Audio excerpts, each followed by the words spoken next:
على الدولة التونسية وبالاعتماد عليكم وعلى المجالس المنتخبة متاعكم باش تستثمر في الصحة.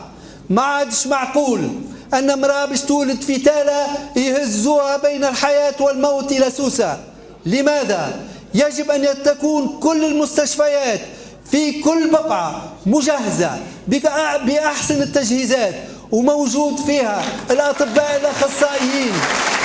وسبيطلة بالذات لابد لها من مستشفى جهوي، ومنطقة الوسط الغربي لابد لها من مستشفى جامعي، ولابد لها من كلية طب حتى لين ترتفع الأوضاع الصحية والخدمات الصحية، ويولي المواطن التونسي مطمئن على نفسه وعلى حياته وعلى صحته.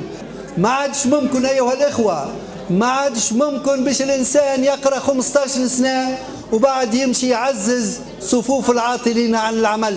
هذه مسألة الثورة التونسية أنهتها، قالت هذا لن يكون. ولذلك أيها الأخوات والإخوة، المستقبل بأيديكم، أنتم تصنعوه. يلزم الدولة التونسية تعمل كل ما في إمكانها باش تشجع الاستثمار في المناطق هذه. ايش معناها الاستثمار؟ راهو إذا كان الناس ما تضخش الفلوس في المشاريع راهو لا تتخلق لا ثروة ولا يتخلق مواطن شغل. ولذلك العديد من المشاريع راقدة.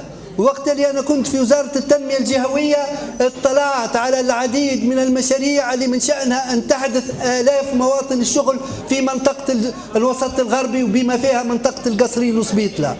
هالمشاريع هذه ما لقاتش التمويل من البنوك، الناس ما عندهاش التمويل الذاتي متاعها.